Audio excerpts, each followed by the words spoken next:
नमस्कार दोस्तों, आप सभी का एक बार फिर से स्वागत है मेरे मोटिवेशन चैनल में। आज हम आप सभी को माता पार्वती, शिव और गणेश के जन्म की कथा सुनाते हैं। सद्गुरु कहानी सुना रहे हैं कि किस तरह शिव ने गणेश का सिर काट दिया और बता रहे हैं कि लोकप्रिय धारणा के विपरीत उनके सिर के बदले हाथी का नहीं बल्कि शिव के विचित्र साथियों, जिन्हें गण के नाम से जाना जाता था, उनके सरदार का सिर लगाया गया था। गणेश जी की कथा। सद्गुरु शिव एक तरह के घूमते फिरते रहने वाले पति थे। वह लगातार कई सालों तक घूमते रहते थे। वे कहीं भी चले जाते थे। उन दिनों कोई सेल फोन और ईमेल नहीं हुआ करते थे, इसीलिए जब वह जाते थे तो पार्वती का उनसे कोई संपर्क नहीं रहता था और वह काफ़ी अकेलापन महसूस करती थी। साथ ही शिव की प्रकृति को देखते हुए उन्हें मानव मूल का नहीं, यक्ष स्वरूपी माना जाता था। इसीलिए पार्वती उनके बच्चे को जन्म नहीं दे सकती थी। तो अपने अकेलेपन और इच्छा के कारण और मातृत्व भाव की वजह से उन्होंने एक शिशु को बनाने और उसमें प्राण फूंकने का फैसला किया। उन्होंने अपनी एक चीज़ ली, अपने शरीर पर लगे चंदन के लेप को तेल के साथ मिलाकर एक शिशु का रूप दिया और उसमें जीवन डाल दिया। यह भले ही दूर की कौड़ी लगे, लेकिन आजकल विज्ञान में भी इस तरह की चर्चा होती है। अगर कोई आपसे एक एपिथेलियल सेल ले ले तो किसी दिन हम उससे आपका कुछ बना सकते हैं। पार्वती ने उसमें प्राण फूंक दिए और एक बच्चे ने जन्म लिया। तो इस तरह हुआ भगवान गणेश जी का जन्म। आइए बात करते हैं भगवान शिव ने गणेश जी का सिर क्यों काटा। कुछ साल बाद जब वह लड़का करीब 10 साल का था, तब शिव अपने गणों के साथ लौटे। पार्वती स्नान कर रही थी और उन्होंने उस छोटे बच्चे से कहा, ध्यान रखना कि कोई इस तरह ना आने पाए। लड़के ने कभी शिव को नहीं देखा था, तो वह जब आए लड़के ने उन्हें रोक दिया। शिव दूसरे ही मूड के थे, रुकने के लिए तैयार नहीं थे, तो उन्होंने अपनी तलवार निकाली और लड़के का सिर काट दिया। फिर पार्वती के पास आए। जब पार्वती ने उनके हाथ में खून लगी तलवार देखी तो वह समझ गई कि क्या हुआ। उन्होंने लड़के को सिर विहीन वहां पड़े देखा तो उनका गुस्सा भड़क गया। शिव ने उन्हें समझाने की कोशिश की, कोई बात नहीं, वह तुम्हारा असली पुत्र नहीं है। आखिरकार तुमने उसे बनाया और मैंने नष्ट कर दिया, इसमें क्या परेशानी है। लेकिन वह सुनने के मूड में नहीं थी। गणेश के पास हाथी का सिर क्यों नहीं है, आइए जानते हैं। बात को सुलझाने के लिए शिव ने अपने एक गण का सिर लिया और लड़के की धड़ पर लगा दिया।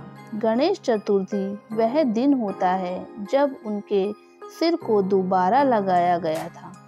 शिव ने गणों के सरदार का सिर लेकर इस लड़के पर लगाया था। इसीलिए वह बोले, अब से तुम गणपति हो, तुम गणों के सरदार हो। बाद में जाकर उन्होंने एक हाथी का चेहरा बना दिया। कथा में बताया जाता है कि कैसे गणों के अंगों में हड्डियां नहीं होती थी। इस संस्कृति में हड्डियों के बिना किसी अंग का अर्थ हाथी की सूंड से लगाया जाता है। इसीलिए कलाकारों ने हाथी का सिर बना दिया। आपको मानसरोवर के किनारे कोई हाथी नहीं मिलेगा, क्योंकि वह इलाका उनके लिए सही नहीं है। वहाँ एक हाथी के लायक हरियाली नहीं है। शिव हथिनियों को काटने नहीं गए होंगे, इसीलिए गणेश के कई नाम हैं, गणेश, गणपति, विनायक, लेकिन उनका नाम गजपति नहीं है। गण शिव के साथी थे।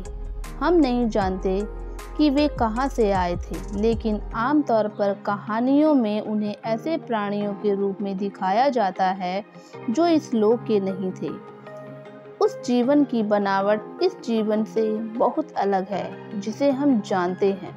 आजकल आधुनिक बायोलॉजी साफ साफ कहती है कि एक कोशिका वाले जानवर से जीवन के सभी जटिल रूपों और मनुष्य की रचना हुई, लेकिन जीवन की मूलभूत प्रकृति वही है, उसमें बदलाव नहीं हुआ है, वह सिर्फ और जटिल होती जाती है।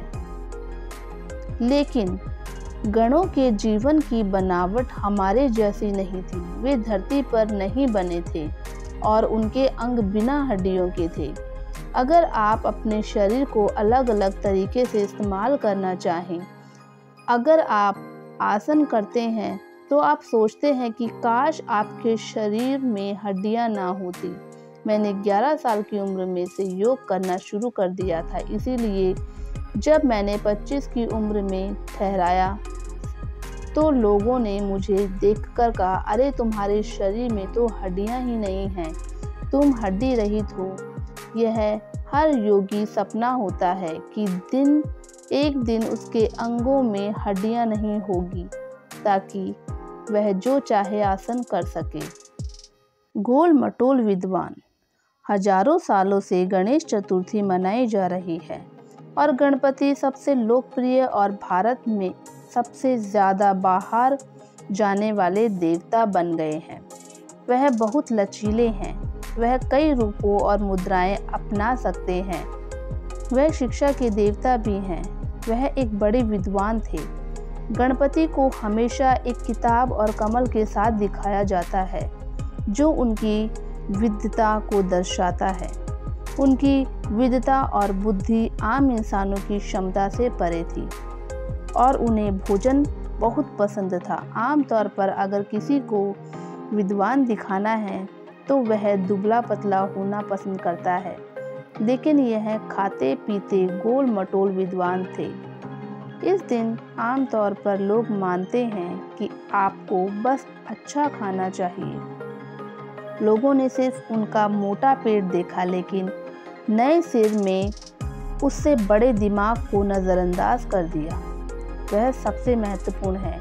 उनका पेट बाद में मोटा हुआ, शायद इतने बड़े सिर के साथ उनका चलने का मन नहीं करता था। लेकिन महत्वपूर्ण यह है कि उनकी बुद्धि बढ़ती रही।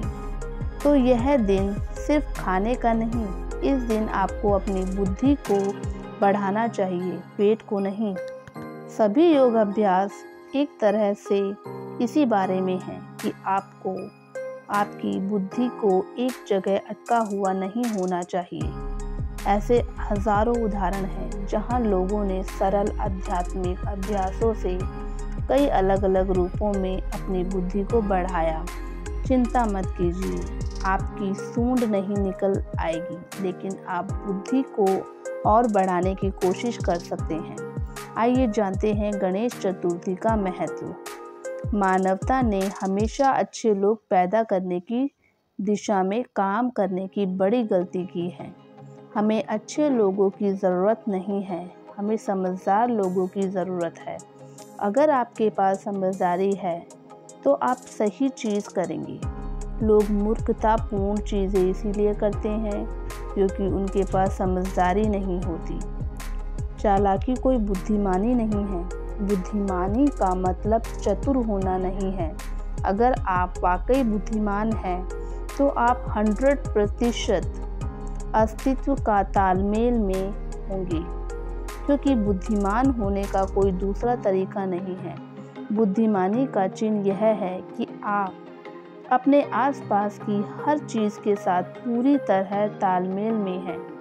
आप अपने अंदर और बाहर कम से कम विचलन के साथ जीवन जी रहे हैं।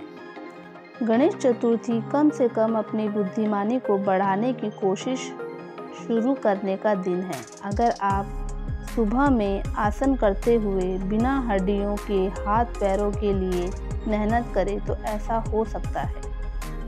तो ये थी भगवान गणेश जी से जुड़ी कुछ ऐसी बातें जो शायद ही आपको या हमें नहीं पता होंगी। आपको ये जानकारी कैसी लगी हमें कमेंट करके ज़रूर बताएं। अगर हमारे चैनल पर नए हैं तो हमारे चैनल को सब्सक्राइब करना ना भूलें। धन्यवाद।